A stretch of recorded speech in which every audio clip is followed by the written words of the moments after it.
ஒரு 10-15 வருடமாக கொஞ்சம் கொஞ்சமாக அந்த அன்புன்றது மக்களுக்கும் அவருக்கும் இடையே கட்டப்பட்ட ஒரு மிகப்பெரிய பாண்டு.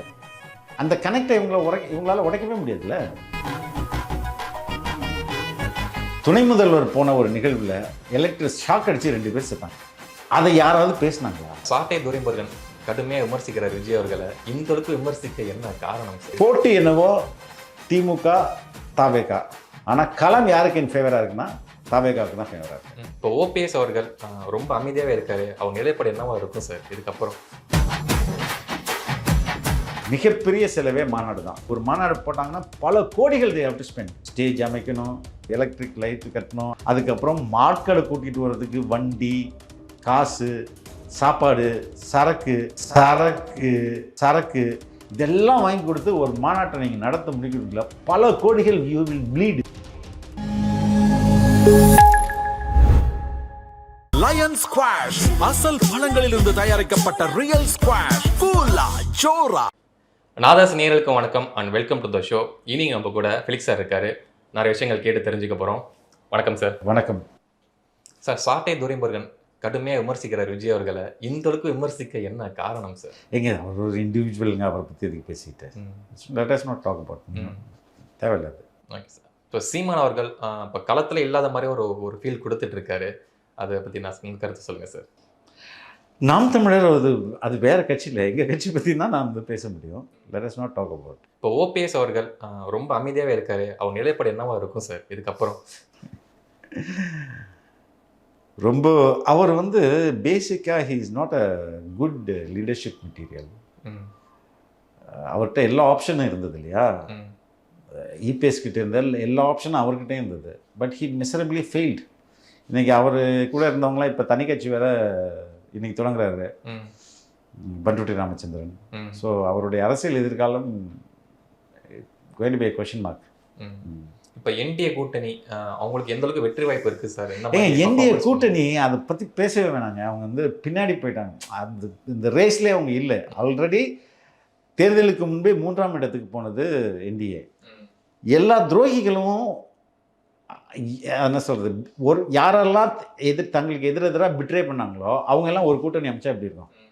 இப்போ அரசியலை விட்டு இபிஎஸ்ஐ அகற்ற வேண்டும் அப்படின்றதுக்கு தான் அம்மா மக்கள் முன்னேற்ற கழகத்தை டிடிவி தினகரன் ஆரம்பித்தார். அதே மாதிரி இந்த ஜெயலலிதா சசிகலா குடும்பத்தை அதிமுகலேருந்து அகற்றணும் அப்படின்னு தான் அவர் முடிவெடுத்து ஒர்க் பண்ணி இபிஎஸ் இருந்தார்.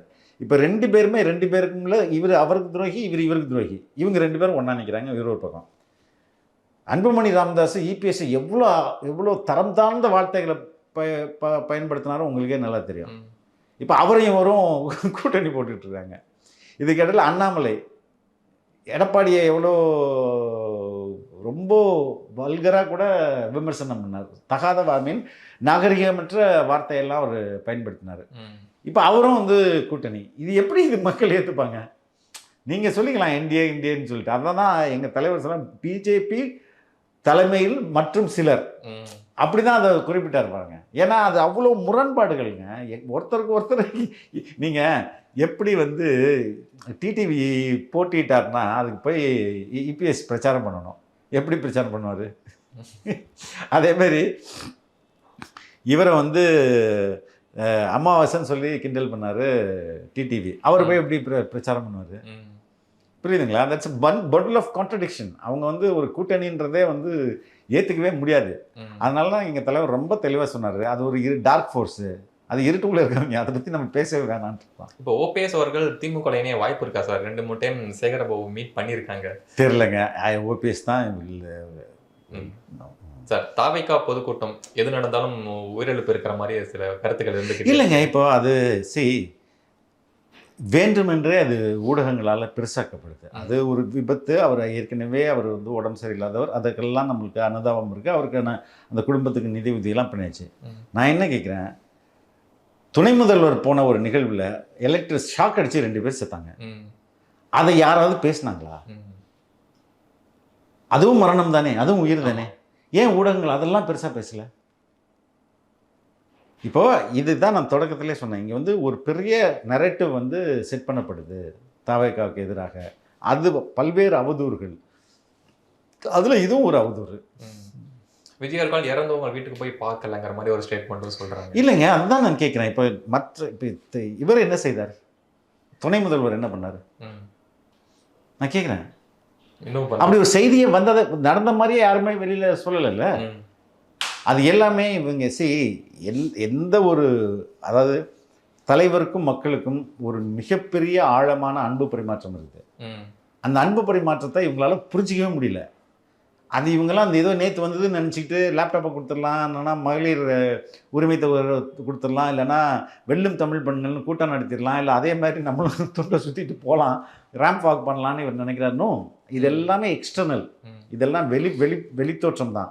உள்ளுக்குள்ள ஒரு மிகப்பெரிய அன்பு பரிமாற்றம் இருக்குல்ல, அதை இவங்க எப்படி உடைக்க முடியும்? அது உடைக்கவே முடியாது. It was built over the years. ஒரு 10-15 வருடமாக கொஞ்சம் கொஞ்சமாக அந்த அன்புன்றது மக்களுக்கும் அவருக்கும் இடையே கட்டப்பட்ட ஒரு மிகப்பெரிய பாண்டு. அந்த கனெக்டை இவங்களால உடைக்கவே முடியாதுல்ல. இப்போ அரசியல் எப்படி இருக்கு சார்? டிவிக்கே வெர்சஸ் டிஎம்கே அப்படி தான் இருக்கா சார்? எப்படி சார் இருக்கு போட்டி? என்னவோ திமுக தாவேகா, ஆனால் களம் யாருக்கு இன் ஃபேவராக இருக்குன்னா தாவேகாவுக்கு தான் ஃபேவராக இருக்கு. பட் என்ன இருந்தாலும் இது கலர் ரீதியாக ஒர்க் அவுட் ஆகாது, கூட்டம் வந்து ஓட்டா மாறாதுன்னு யார் அப்படிதாங்க சொல்லுவாங்க. அதுக்கு பின்னாடி இல்லை லாஜிக்கை கேளுங்க. சரிங்க, எந்த அடிப்படையில் சொல்றீங்க ஓட்டா மாறாது? ஓகே, ஆன் ஹவு அப்படின்னு கேளுங்க, அது பதில் இருக்கா? இல்லை சார், கமல் அவர்களும் ஒரு பேட்டியில் சொல்லி, நான் கேட்கறது இல்லை, கமல் என்ன ஓட்டா மாறதான் சொல்றாங்க, ஏன் ஓட்டா மாறாதுன்னு சொன்னாங்களா? அது சொல்லலை சார். சொல்லலை இல்லை. அப்போ அதுதானே சொல்லணும். ஓட்டா மாறாதுன்னு அவதூறு பேசுறதை விட நான் கேட்குறேன், ஏன் ஓட்டா மாறும் அப்படின்றதுக்கு. ஓகே, இப்போ கடைசியாக வந்து சேலமில் மாநாடு நடந்தது. சேலத்தை சுற்றி உள்ள பகுதிகளிலேருந்து தான் மக்கள் வந்திருப்பாங்க, அங்கேருந்து தானே வந்திருப்பாங்க. ஒரு 50 கிலோமீட்டர் ட்ராவல் பண்ணி வந்திருப்பாங்களே, எல்லா சுற்றிலேருந்தும் வந்திருப்பாங்களே. இப்போ தான் காசை போட்டு தான் வண்டி எடுத்துக்கிட்டு அந்த வெயிலில் ஃப்ரெண்ட்ஸோட, இல்லைன்னா வந்து மனைவியோட, இல்லைன்னா வந்து மற்ற பக்கத்து வீட்டுக்காரங்களோட சேர்ந்து 50 கிலோமீட்டர் ஒருத்தன் வரான். அவன் சொந்த காசில் பெட்ரோல் போட்டுட்டு வரவன் வந்து தலைவர் என்ன பேசுறாரு கேட்டுட்டு வீட்டுக்கு போகிறவன் பக்கத்தில் இருக்கிற ஸ்கூலில் போய் ஒரு பொத்தான அமுக்க மாட்டான்றது எப்படி? இது எப்படி தப்பாயிடும்? இவ்வளோ தூரம் கஷ்டப்பட்டு போடுறோம், வீட்டுக்கு இன்னும் 1 கிலோமீட்டரில் இருக்குமா அதிகபட்சம் ஒரு போலிங் பூத்து. 50 கிலோமீட்டர் போகிறவன் 1 கிலோமீட்டர் போய் ஓட்டு போட மாட்டான்றது எப்படி லாஜிக் இது? ஸோ டெஃபினட்டாக டபுள் தான் அமௌண்ட் தான் வரும்.